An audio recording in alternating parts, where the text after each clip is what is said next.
लोकसभा चुनाव के बाद से ही कांग्रेस को धीरे धीरे संजीवनी मिलना जो है शुरू हुआ है। अगर हरियाणा में एग्जिट पोल का जो अनुमान है वो नतीजे में तब्दील होता है तो क्या उत्तर भारत में कांग्रेस पार्टी का जो कम बैक है माने अब शुरू हुआ?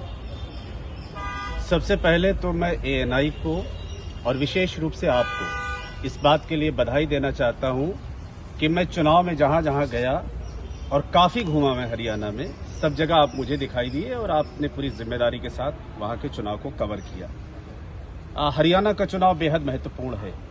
हरियाणा की जो ज्योग्राफिकल सिचुएशन है वो बेहद महत्वपूर्ण है, क्योंकि दिल्ली से बहुत करीब है और दिल्ली की सत्ता की तासीर कैसी होगी ये काफी हद तक हरियाणा भी तय करता है।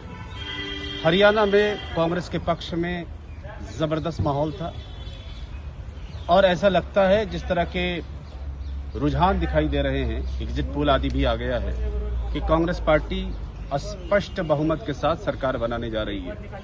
और जो जमीन पर हम लोगों ने देखा कि किसान, जवान, स्वाभिमान, नारी का सम्मान और संविधान, ये 5 बड़े महत्वपूर्ण विषय थे, इसके पक्ष में जनादेश आता हुआ दिख रहा है। निश्चित रूप से हरियाणा का असर देश की राजनीति पर पड़ेगा।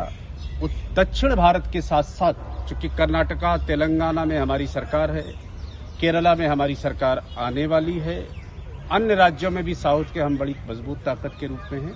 उत्तर भारत में हमारी शुरुआत बहुत स्ट्रांग तरीके से हो रही है। हरियाणा का चुनाव जीतने के पश्चात मोदी सरकार की चूलें हिलने वाली हैं, क्योंकि मोदी जी को स्पष्ट जनादेश नहीं प्राप्त हुआ है। 2 बैसाखियों पर वो नीतीश कुमार जी की बैसाखी पर है और चंद्रबाबू नायडू जी की बैसाखी पर है। ये बैसाखियां जिसको कहते हैं कि हवा का रुख देख के बदल भी सकती है।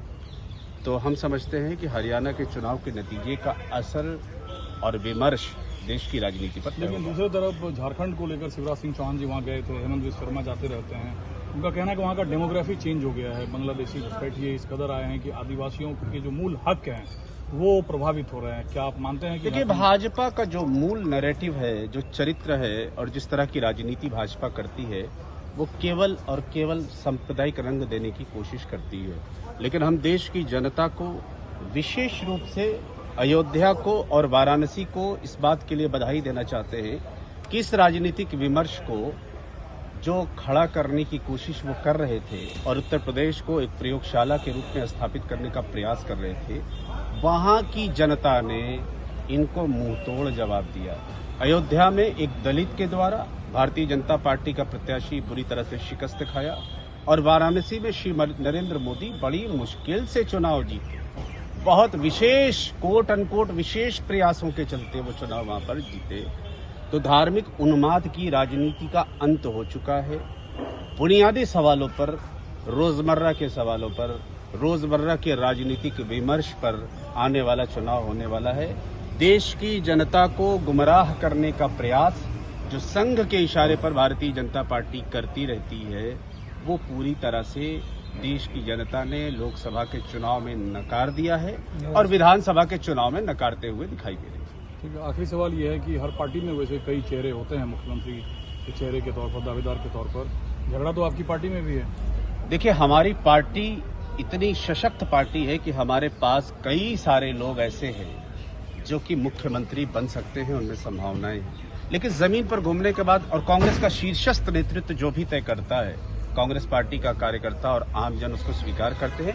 मगर जमीन के स्तर पर मैंने जो हरियाणा में देखा, उसमें यह है कि चौधरी भूपेंद्र सिंह हुड्डा जी की स्वीकार्यता बहुत अधिक है। लोगों में भी उनकी स्वीकार्यता और है बहुत ज्यादा, और लोग उनको बहुत प्यार और बहुत सम्मान करते हैं। डिक्लेरेशन है ना, 2004 से 2014 के बीच में उन्होंने जिस प्रकार का काम किया और हरियाणा को 1 नंबर का राज्य देश में बनाया, उससे विशेष रूप से उनकी स्वीकार्यता बढ़ी है। नेतृत्व तय करेगा कि कौन राज्य का मुख्यमंत्री होगा और विधायक दल तय करेगा।